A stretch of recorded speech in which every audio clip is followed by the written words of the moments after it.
Mula sa palasyo, straight from the palace, two of the most trusted DDS voices have joined forces para ihatid sa inyo ang mga kwento sa likod ng balita. Unhampered, unadulterated, exclusive, behind the scene. Exclusive behind the scene. Programang para sa masa. Ang DDS Podcast. Good morning! Welcome mga ka-DDS, and we're now on our second airing. Ako po si Mocha Uson, giving you news updates straight from Malacanang. You can also catch us at 738 kHz Radio Pilipinas 1 AM station. At based from our pilot episode kung saan nakapagtala ito ng libo-libong viewers, maraming salamat po sa ating mga ka-DDS sa pagsuporta ng ating pilot episode. At ang dami nagtatanong kung ano ba itong DDS Podcast na marapat lang nabigyan natin ng linaw. Okay, itong DDS Podcast ay hindi lamang para sa mga Duterte diehard supporters. Kung yan ang inaakala ng iba, sumakto lang na ang programang ito stands for Digong Diary Special Podcast. Kaya po DDS. Yan. Kung saan laman nito ang good news hatid ng pamahalaang Duterte kasama ang mga naging activities nito sa buong linggo at ang mga flagship programs and agenda ng Pangulo sa bansa. And these are all to uphold transparency and to widen news dissemination and audience reach, lalo na sa mga kababayan nating mga Pilipinong nakikinig mula sa iba't ibang parte ng mundo. Binabati po natin ang ating mga mahal na OFWs all around the world. Good morning po. At syempre pa, sinamahan din namin ito ng isang radio drama series na hango sa totoong kwento ng pagbabago.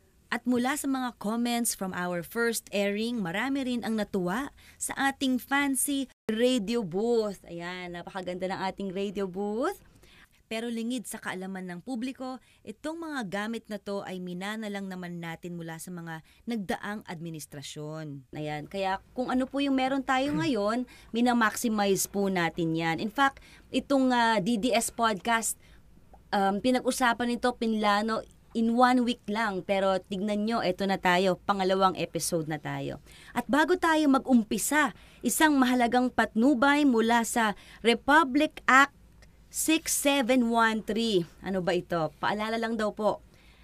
An act establishing a code of conduct and ethical standards for public officials and employees to uphold the time-honored principle of public office being a public trust, granting incentives and rewards for exemplary service, enumerating prohibited acts and transactions, and providing penalties for violations thereof and for other purposes. Sa madaling salita, bawal magmura sa podcast na ito. At uulitin natin to dahil ganito tayo kaseryoso sa ating programa. Okay? So, mabait po tayo. Mabait tayo sa podcast na to. Sa panimula, balikan natin ang mga naging aktibidades ng ating mahal na Pangulong Rodrigo Roa Duterte nitong nakaraang linggo. Ito ang Duterte on Duty. Ito ang Duterte on Duty, ulat sa ginagawa ng Presidente. June 1, Huwebes, pinangunahan ni Pangulong Rodrigo Roa Duterte ang mass oath-taking ng nasa 200 league elected officials mula sa iba't ibang sangay ng gobyerno. Pinangunahan din ng Pangulo ang Joint Command Conference ng AFP at PNP na ginanap sa Heroes Hall sa Malacanang.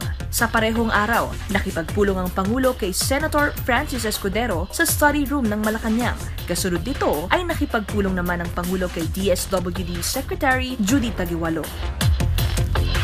June 2, Huwebes, binisita ni Pangulong Duterte ang 102nd Infantry Brigade sa Ipil, Zamboanga, Sibugay. Tiniyak ng Pangulo na mananalo ang puwersa ng pamahalaan laban sa extremism. Siniguro rin niya sa mga sundalo na magkakaroon sila ng modernong military equipment sa kanyang termino.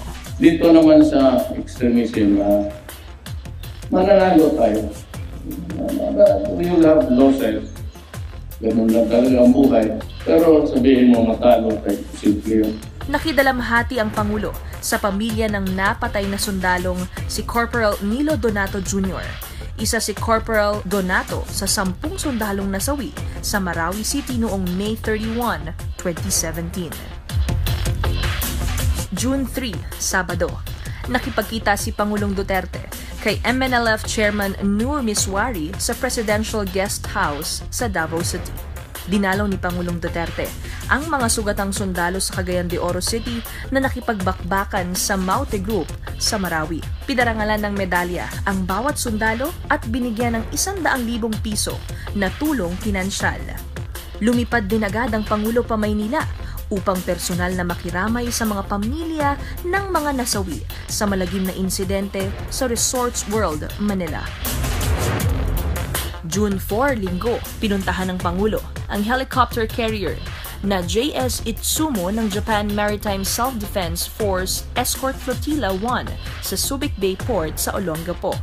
Sa talumpati ng Pangulo sa Benito Ebuen Air Base sa Cebu, iginiit niya na hindi siya makikipagnegosasyon sa Maute Group at mga pinaghihinalaang miyembro ng Islamic State. June 6, Martes, kinausap ni Pangulong Duterte ang mga sundalo ng 602nd Brigade sa Camp Lucero sa Carmen, North Cotabato. Binati niya ang matagumpay na joint law enforcement cooperation sa pagitan ng 602nd Brigade at MILF sa pagsupil sa mga miyembro ng BIFF sa lugar. June 7, Miyerkules, binisita ni Pangulong Duterte ang 1st Mechanized Infantry Brigade sa Camp Leono sa Tacorong, Sultan Kudarat. Hinimok ng Pangulo ang mga sundalo na manatiling matatag sa laban kontra terorismo. As we retake the beautiful city of Marawi from the clutches of the enemy, I call upon our troops to remain steadfast in performing their sworn duty to protect our people. Ito ang Duterte on Duty. Abangan sa susunod na linggo ang mga gagawin ng Pangulo. At para sa episode na ito, sasamahan tayo ni Tourism Secretary Wanda Corazon Tulfo Teo at ni Undersecretary for Public Affairs, Communications and Special Projects Sector, Catherine De Castro. Good morning. Good morning, Sec. Good morning, Mocha. Good morning, Sec. Good morning, Mocha. Good morning, Secretary. Yan. Kamusta naman po ang inyong Sunday morning, Secretary Wanda? Masaya, as usual. At discuss lang po natin yung ating departamento. Kamusta naman po ang daloy ng mga turista sa ating bansa? Any updates po? For the first quarter, which is January, February, and March, nag-increase po tayo ng 10% ang tourist arrivals natin. Meaning yan tumaas as compared to last year. Yun po yung magandang balita. Mas maraming turista ngayon na pumunta sa Pilipinas as compared to last year. Okay. At siguro nakatulong yata dyan yung Miss Universe. Yes, yung pagpunta din ni Presidente sa abroad. And then pag-ikot din namin, nag-ikot ako kasi all over the country, all over the world, all over the places like Europe, ini-invite in Asian countries, ini-invite namin yung mga tour operators, pati media people to come to the Philippines. Kasi ang sinasabi nila, is it safe? Natatakot daw sila, yung mga extrajudicial killing, yung mga ganon. So, I have to tell them na, hindi, it's safe in the Philippines, so come. So, yun ang ginagawa ko. So, pag dilibot ko, pagbalik, medyo nakikita ko na tumataas yung mga, there are bookings. Yung mga lugar na pinuntahan ko, nagkakaroon ng bookings pagbalik. So, yun yung advantage na kung yung isang tourism secretary ang naglilibot. Okay. Siyempre po, hindi po lingid sa kaalaman ng ating mga kababayan. Kayo po ay ang nakababatang sister po ba ng Tulfo Brothers? Elder sister. Ay, ganun po. Elder ng ni Ben, si Sir Erwin and si Rafi, and younger sister ni Mon. Aba, so, yun ang difference. Ma'am, kasi pag sinabing Tulfo, nako, matapang. Dahil ba kayo ay elder, mas matapang po ba kayo kaysa Hindi, sa mas kanila? matapang yung mga boys. Sa tatlo pong nabanggit nyo na younger brothers nyo, si Sir Erwin, Sir Rafi, si Ben. si Ben, sino po yung pinakamakulit sa kanilang tatlo? Puro sila makulit, pero yung pinaka-love ng mother ko si Erwin. Ay naku, baka magkaroon ng ano, Yung selos. pinaka-love. Pero sino po yung, nung kabataan ba nila, nagbubugbogan sila, nag-aawa? Actually, may first batch, second batch kami. Simon belongs to the first batch. So, meaning yan, ako, yung elder sister ko, and then yung isang brother ko, and then yung younger naman, from Ben going down. So, yung kung Simon, medyo malayo na kay from Erwin, Ben, and Rafi. So, in normal, pag nag-aaway, yung mga ganon. Pero after that, bati na naman uli. Okay. Ma'am, give us a little background about yourself. Paano po kayo nagsimula na mahilig sa tourism?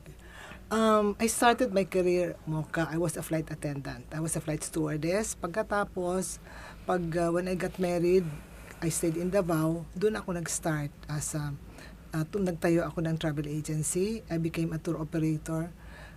This is for 20 years. I have been in the tourism industry. So, naging presidente ako ng Davao Association of Tour Operators. Naging presidente rin ako ng Davao Association of Travel Agencies.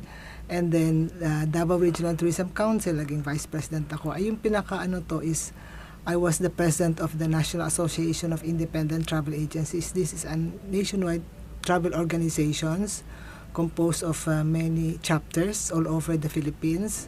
And then yung na-establish yung first Tourism Congress, ako yung secretary. So yung aking background sa turismo napakalawak na, Oo nga napakatagal. po. So napakalawak po ng inyong background sa tourism. Dahil yung iba po iniisip nila dahil kaibigan lang po kayo, kaya kayo na-appoint.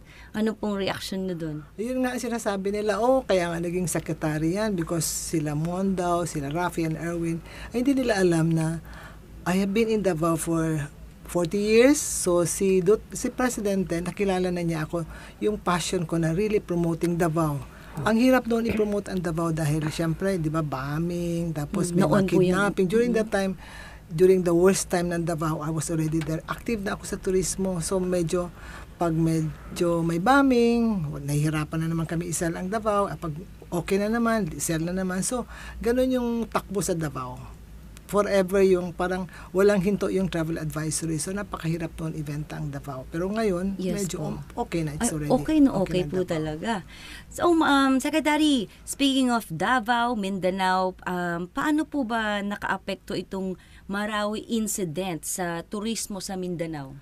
Actually, yung isang regional director namin sa Cagayan de Oro, yung mga foreigners na pumunta sa Cagayan, sabi na in fact they're even afraid of ISIS rather than martial law. So nung inimpose ang martial law, as business as usual pa rin. May mga turista pa rin pupunta ng Mindanao, Davao, meron pang pupunta sa Siargao, Cagayan de Oro, so Camiguin. Of course, reality naman yan, there will always be cancellations. Meron mga nag-cancel, meron ding mga nag-book, meron din magre-rebook once ready na. Kung siguro walang martial law, baka walang cancellations. So yung pag-declare ng martial law, may mga natakot so nag-cancel sila. Pero they promise to go back once na-lift na daw yung martial law. Okay po, ma'am. At pag-usapan naman natin itong napaka-controversial na Nickelodeon theme park in Coron, Palawan. Okay. Ganito yan, Mocha. I was invited by Pinky Webb sa kanyang program in The Source sa CNN. So, tinanong niya ako, ano yung mga investments na pumasok during your term? Sabi ko, because sa kalilibot mo, ano yung mga na-invite mo na mga investors? Sabi ko, maraming Chinese gusto mag-invest sa mga resorts. Yun ang hiningi ko sa kanila hotels. In fact, meron isang Chinese na, big-time Chinese sa China, he's going to make a theme park. Magtatayo siya ng hotel, resorts, restaurant, airport, seaport. Talagang township ang gagawin niya sa Masbate. Napakalaking project. And then, nabanggit ko rin yung Nickelodeon. Sabi ko, there's also this, yung isang grupo na pumunta sa akin na magtatayo sila ng yung Nickelodeon nga, yung Coron Water Park. Tatayo nila sa Palawan. So, may reaction na, sabi ko, masisira bang corals? Because yung nabanggit sa akin is masisira daw yung corals. Sabi nila, ma'am, hindi po dahil yung yung restaurant and the hotels floating yan. So, ang colors naman sa baba. Sabi ko, okay, as long as hindi naman yung masisira, then the project is okay when nang prinisan sa akin. Napakaganda talaga. Opo. So, sabi ko sa kanila, we will promote once the project is ready. Pero ang hindi nalaman ng mga tao is hindi kami mag-i-issue ng permit. So hindi po nakasalalay sa departamento Hindi. nyo ang permit, ang approval ng proyektong ito. Ang approval ng proyekto is DNR ang may niyan and the local government sa Palawan. Sila yung mag-a-approve kasi once sinabi nila go ang project, matutuloy ang project. Okay. Kami naman, pag ready na yung project, we will promote. Yun ang reason na pumunta yung mga investors para sabihin sa amin na kung matuloy ang project, ma'am, can you help us promote? And then they were asking for incentives, yung tax holidays pag natuloy. So yun yung to. And they thought all the while na ako yung mag-a-approve. And they started, sabi nila, bakit daw pinayagan ko? Sabi ko, hindi naman trabaho ng DOT. Ang mandato namin is to promote once the destination is ready. Pag ready na ang destination, bakit hindi mo i-promote? Pabayaan mo lang ba yan?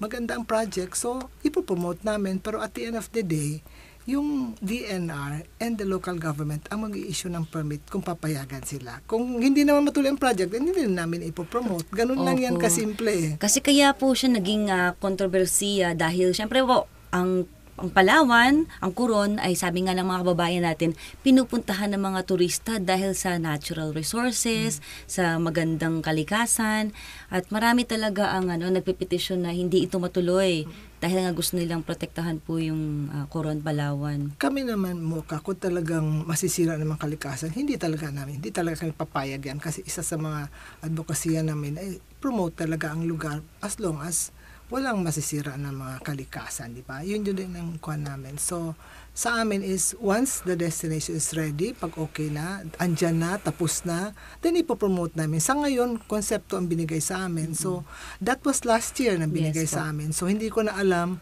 ano na ang status ngayon. So, baka siguro, they could ask DNR, ano na, where is it now? Para malaman nila na hindi talaga kami ang nag-a-approve niyan. We are only here to promote once ready na. Kumbaga, ayos na, ready na ang isang to. Ayan. So, wag po tayong magalit kay Secretary Wanda Tulfo-Teo dahil po sila ay taga-promote lang. At mukhang ang pressure na ito ay sa DENR kay Secretary Cimatu. Kung ito ba i-aprobahan nila o hindi. So malamang sa Palawan. Opo, sa DILG, yung local government yung mag-issue ng permit. Sila mag-isa Palawan. So pag in-issue nila ng permit, then matutuloy talaga ang project. Pag natuloy ang project, pag natapos, then ipopromote namin. Ganun lang yung kasimple. Opo. Ayan po. So, Yusekat, thoughts? Ano bang masasabi niyo dito, ma'am? Well, siguro there was something na parang lost in translation lang. Kumbaga, to put it in a nutshell for the secretary, we only come in kapag buo na yung construction. So sana wag naman nila sabihin na, pinayagan ng DOT, pinush ng DOT. Wala kaming karapatan mag-push kasi hindi kami ang taga-issue ng approval o ng permit na yun. Ayan, so malinaw na malinaw po. Ang kuhan lang is, present lang sa amin ang konsepto. Then, pinakita sa amin, anong sinabi lang din sa amin na pag once ready na, tulungan mo kami i-sell. Yun lang ang hiningi sa amin. So, yun din ang sinabi ko. But when I saw the project, napakaganda. Okay. So, ma'am, speaking of selling ng projects, ng mga konsepto, ano po ba ang mga proyekto po ngayon ng inyong departamento, Department of Tourism? Sa ngayon, matutuloy yung UNWTO Conference on Statistics, ngayon June 21 to 23.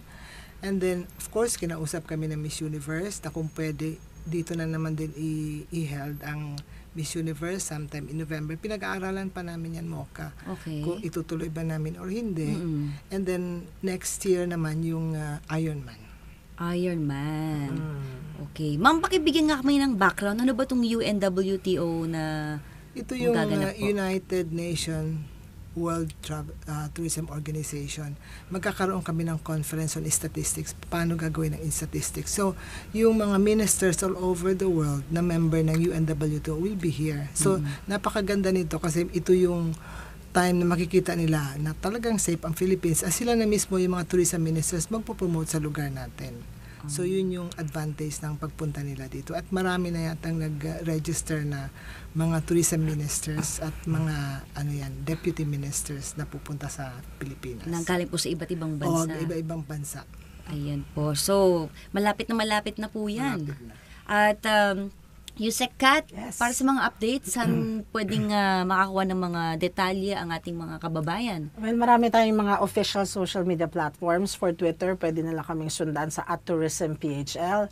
Meron din kaming official Facebook page sa Department of Tourism Philippines, and meron din kami Instagram na tourism_PHL. So marami kaming mga paraan para kung may mga hinanaing sila o meron sa mga gustong ireklamong mga accommodations, they can get in touch with us through social media na talaga. At mabilis naman namin yung tinutugunan.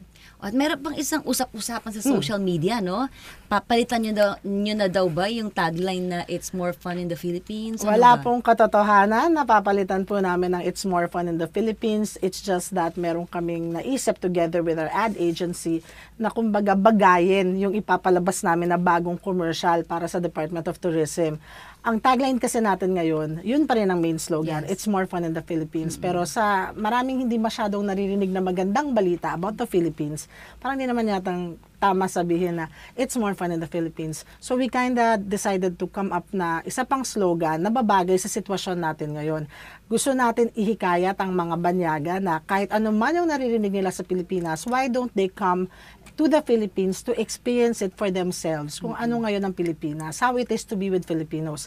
Kaya ang gagamitin natin for that ad is experience the Philippines, it's more fun in the Philippines. Yun naman pala. Paglilinaw yan. Kasi pinalabas namin yan no isang araw sa mga media, inatake na kami kaagad. Alam Without na. understanding. Alam mo yan. Alam ko yan. Alam nating dalawa yan. Ganun yan. Yes, ma'am. So, abangan natin yung UNWTO Conference. and yung posibilidad na Miss Universe po ulit. Sa November, if ever matuloy po yan. Mga last week of November. Pinapag-aralan pa namin Okay. if we will push through with the project. Depende rin sa presidente kung papayag si presidente. Ayan po. So, Yusek Kat, Secretary Wanda, meron po ba tayong mga gustong announcements? At meron tayong bagong ad, tama po ba? Yes, yun na nga. Pakita mo. Oo. Ipapalabas natin, ito bang parang premiere o dito unang ipapalabas? Sa inyo unang ipapalabas. Ayan, dito po sa ating DDS podcast, ipapalabas ang pinakabagong ad, tourism ad Yes. ng ating mahal na Pilipinas. Definitely. And magiging proud pa sila lalo. Pero the major launching in the major networks will be on June 12, bukas, sa Philippine Independence Day. Ayan po. So, maraming salamat po, Secretary Wanda Tulfo Teo. Maraming salamat mo, Ka. Yusek Kat de Castro. At ngayon, ipi-play na po ba natin yung ating ad from Department of Tourism? Ayan, watch and enjoy!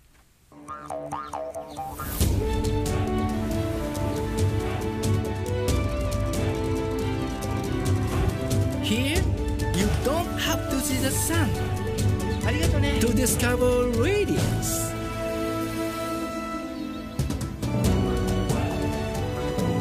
You don't have to see color to experience vibrance.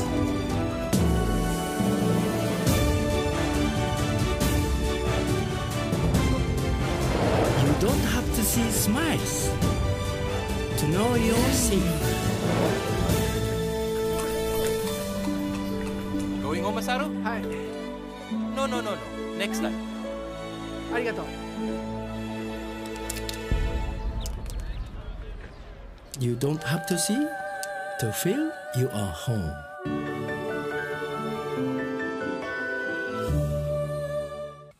At ngayon naman po ay babasa lang tayo ng mga nagpapabate.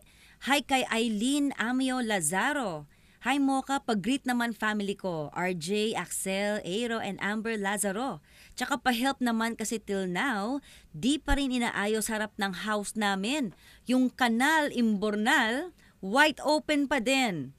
Nag-email ako sa inyo dati. Bago elections pa lang si Rana at na-report na namin sa barangay, pero wala pa din.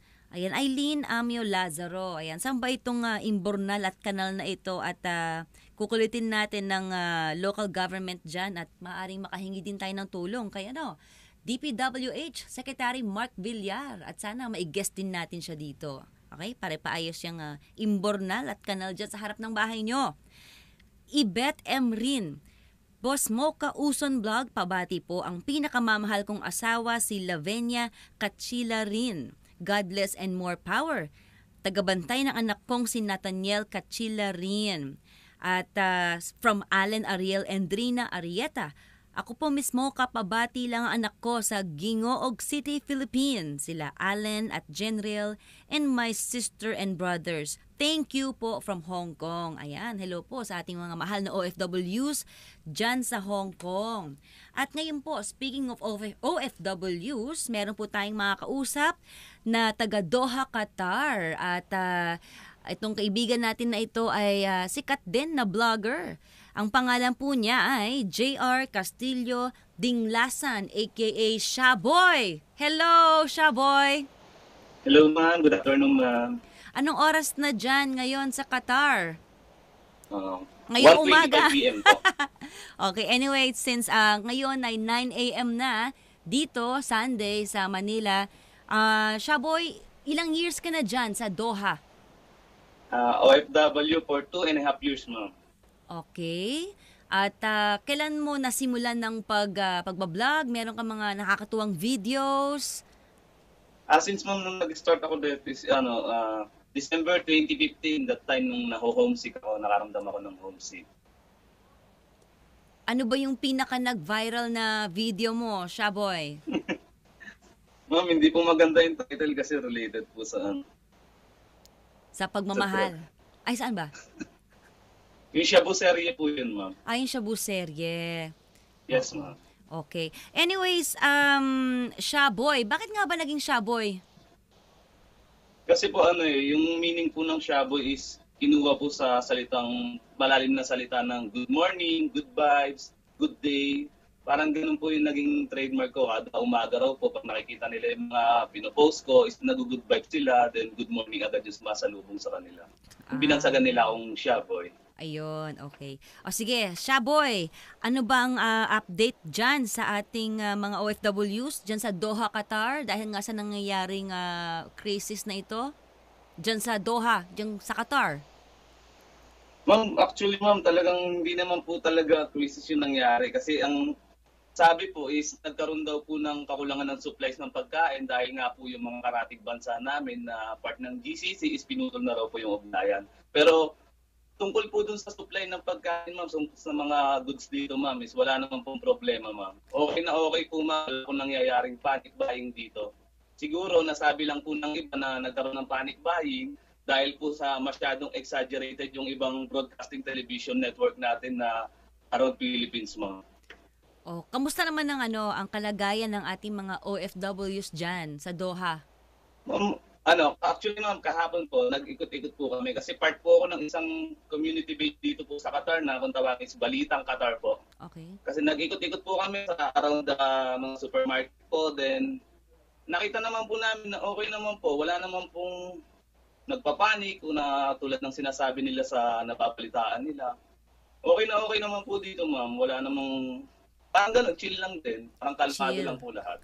Ayan. Siya nga pala, may latest update po tayo sa DOLE at OWA dahil nga nung una ay nagkaroon ng suspension order sa ating mga OFWs, yung mga newly hired, direct hiring at balik manggagawa. Ang update po niyan ay wala na. Tinanggal na po yung suspension order. Kaya po tuloy-tuloy po ang ating mga OFWs, mga balik manggagawa, at ang mga direct hiring. So wala na pong problema. Hindi ba nangamba ang ating mga OFWs diyan dahil sa itong pangyayari sa karatig bansa diyan? Ma'am, nangamba rin po kasi po yung iba po na tulad ng mga nasa bakasyon, ma'am, is nadili po yung flight nila, ma'am. Pero nung after a few days lang naman po, nung wala na nagkaroon ng issue na yon, is nakabalik naman po agad sila dito. Tulad po nung mga nakakilala ko dito na dumating lang po kahapon. nung isang araw po, okay naman daw po sa atin. Sinabi nila na wala naman daw pong problema. Hindi naman po tayo ganun ka-apektado sa mga nangyayari nga daw po. Okay naman po. Shaboy, di ba merong advisory dyan sa Qatar na totoo ba na pinaalis ang mga Egyptians dyan? Pinababalik sa kanilang mga bansa? May balita ka ba? Ma'am, hindi po pwede. Wala po ako sa lugar, ma'am, para magano kasi, ma'am. May mga advice din po kasi, ma'am, dito, ma'am, na hindi kami allowed mag-share ng mga tungkol sa mga ganyang issue.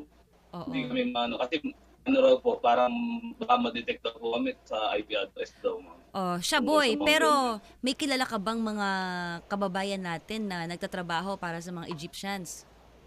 Meron ba? Meron po. Yung mga nani po na kaibigan ko, mga nagiging customer namin sa pinagtatrabahuan ko po. Okay. Anyway po, sa ating mga OFWs, wag po kayong mangamba dahil po abalang-abala po ang ating DOLE Secretary Silvestre Bello III na asikasuhin kayo dyan sa inyong mga pangailangan sa Qatar at si OWA Administrator Hans Leo Kakdak. So, Shaboy, may mensahe ka ba? May mensahe ka ba para sa ating mga kababayan na nanonood ngayon? Assurance sa kanila na okay lang ang ating mga kababayan dyan sa Doha, Qatar. Ayun po, para sa lahat po ng mga kababayan natin dyan, sa mga pamilya namin na iwan dyan sa Pilipinas, hindi po kayo dapat mag-alala tungkol sa sitwasyon namin dito. Dahil yung sinasabi po nilang nagkaroon po ng panic buying is hindi po totoo dahil yung supply po naman ng mga goods dito is okay na okay po. Nagkataon lang po siguro na nung nangyari po yung nabalita po yung issue na yon is nagkataon po na sahod. Kaya po syempre ang main priority po natin ng bilhin dito is unang-una pagkain po, di ba? Then bukod po doon is Ramadan po ngayon. Yung mga kapatid nating Muslims nagpa-fasting po yan. Then after ng fasting nila, wala nang ibang gagawin yan kundi kumain ng kumain para magbawi sa ilang oras na pagtitis nila ng gutom nila. Kaya po nagkakaroon po ng ubusan daw po ng supply pero hindi po yun apektado tungkol dun sa nangyaring kakulangan daw po ng supply at po ng connection ng ibang bansa na karating natin dito. Siya nga pala, balikan lang natin yung naalala mo nung nagkita tayo dyan sa Doha, nung nag-state visit si Pangulong Duterte. Kwentuhan lang tayo ng konti ulit doon. Umabot ng di ba, mga 8,000 na mga OFWs natin ng pumunta. Sobra, ma'am. Yun nga po yung sinabi sa akin nung sabi nung gwardiya dun sa Lusail Sport Complex. Why too much people? 6,000 lang daw yung alam nila na pupunta. Tapos doon kinausap ko, because our president's very famous. Tama. Nila. Opo, dahil po nung kamakailan lamang nagpunta si Pangulong Duterte at ang Duterte team sa Doha, Qatar at ginanap itong PhilCom o yung Filipino Community Gathering sa Lusail Sports Complex. At napakalaki ng sports complex na ito at parang malaking concert yung naganap, Shaboy? Napakadaming Pilipino. Akala ko nandun yung Coldplay. Dinaig pa no? Oo. Alam ko, mali ako ng pinuntahan na complex doon pala talaga. After nung matapos nung gathering na yon para sa mga OFWs natin sa Doha, Qatar, may update ka ba? Kamusta naman sila? Natuwang-tuwa ba sila? Na-inspire? Na lumakas ang kanilang loob dahil binisita sila ng Pangulo? Parang yung iba talagang nakikita ko, nag-iiyakan dun sa pag nagsasalita ng mahal nating Pangulo, ma'am. Pati ako, hindi na ako nagkaroon ng interest mag-picture kasi natutulala ako. Sabi ko, ganito pala magsalita ang presidente natin. Talagang sincere, galing sa puso at walang binabasa. Sa tingin mo, bakit kaya may mga kababayan tayo na talagang naiiyak kapag nakikita at naririnig si Pangulong Duterte? Kasi kahit saan talaga magpunta si PRRD, mapa-Hong Kong. Kasi kung iba po kasi yung mensahe na galing talaga sa puso at yung sinseridad niya. Talagang hindi talaga scripted Kung ano yung gusto niyang sabihin, sinasabi niya. Yun naman po talaga yung maganda sa isang tao na kung anong gusto mo, sabihin mo. Kung pangit o maganda yung dating sa ibang tao, sabihin mo. Ganun yung presidente natin talagang kung magsalita siya, malaman, palabiro, pero talagang ang sarap intindihin ng mga sinasabi niya, ma'am. At totoong Nung nakaraan may nakausap po ako dito na taga Bangladesh na taxi driver, carwa driver din, sinasabi niya, bilib daw siya sa presidente natin kasi ayaw daw magpahawak sa leeg. Gusto niya siya lang yung mag-aano ng bansa natin. Kaya nakakausap ko siya kahapon. Ayan. Maraming salamat sa oras, Shaboy. Sa susunod muli, thank you. Kamusta po dyan sa ating mga OFW sa Qatar? Maraming salamat, ma'am. Ingat po palagi. Thank you. Ayan po, nakausap po natin si Shaboy at okay naman daw po ang kalagayan ng ating mga mahal na OFWs dyan po sa Qatar. Kaya wag po tayong mangangamba at chill lang daw po sila doon. At ngayon naman po, babalikan natin yung ating dulaan. Opo, yung naalala nyo ba si Manuel? At ito po ang hinihintay na natin, inaabangang radio drama series. Ano nga ba ang nangyari kay John? Ano naman ang ikahihinatnan ng pagbabagong buhay ni Manuel?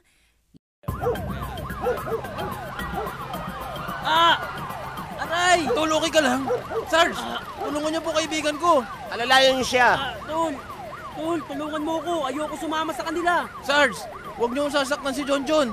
Huwag ka mag-alala. Kami na ang bahala sa kaibigan mo. Kailangan lang namin siyang barilin sa paa dahil nauna siyang nagpaputok at nanlaban. Sarge, sir, huwag niyo po akong isama. Magbabago na ako, pangako. Tol, parang awa mo na. Huwag mong hayaang kunin nila ako. Ayoko sumama sa kanila. John, susunod ako sa presinto. Malma ka lang. Wala silang gagawing masama sa'yo. Dali na siya sa sakyan. Tara na. Manuel! Diyos ko! Akala ko may nangyari ng masama sa'yo. Banji, okay lang ako. Si John, kasama na ng mga pulis. Paano na lamang nandito ako? Si Ivan. Si Ivan na nagsabi sa akin na nandito ka. Iniwan ko muna siya kina Emma. Halika na. Umuwi na tayo. Kailangan kong puntahan si John sa presinto.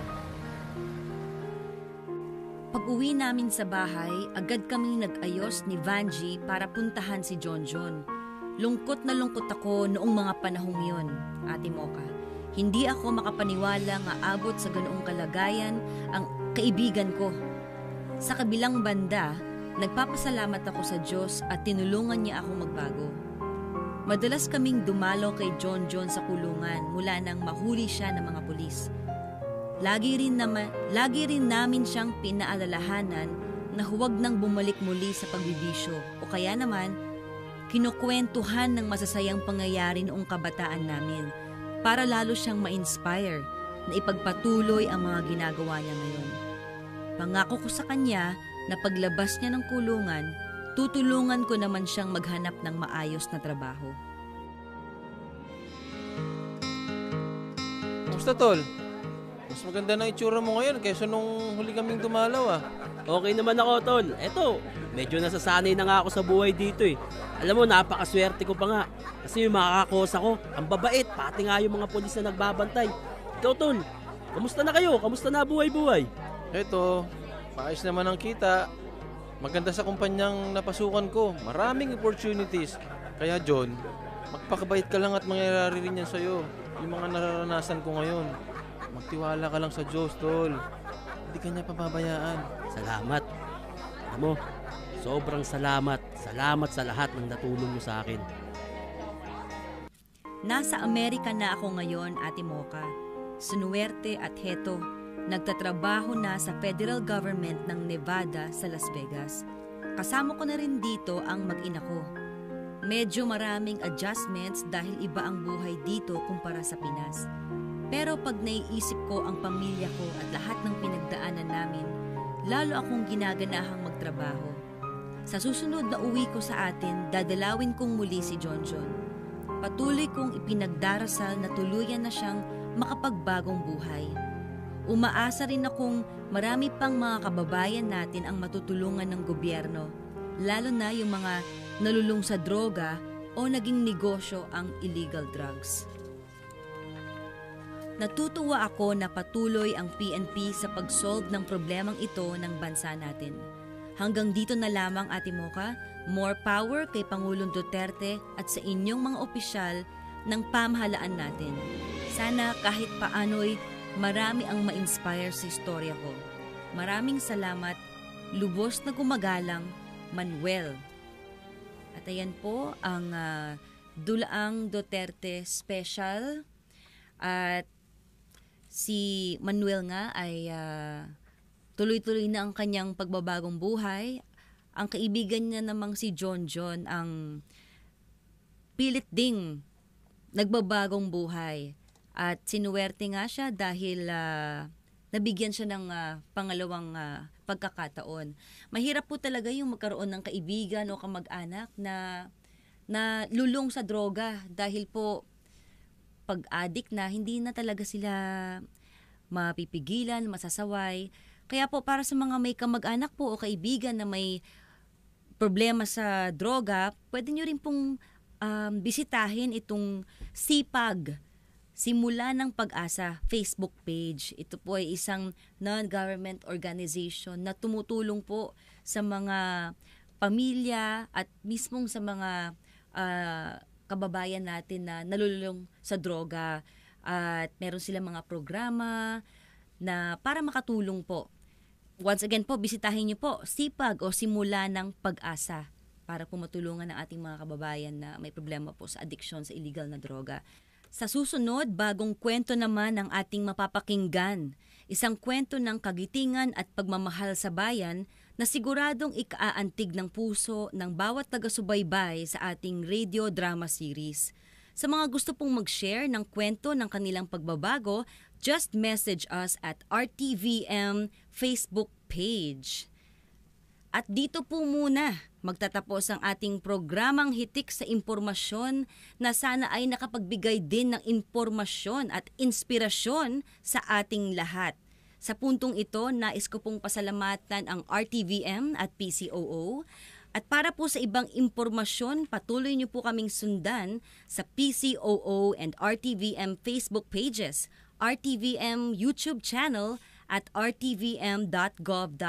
Sa inyong lahat po na nakatutok ngayon, maraming salamat po sa inyong pakikinig. At hanggang sa muli, ako po si Mocha Uson at ito ang Digong Diaries Special Podcast. Maraming salamat po.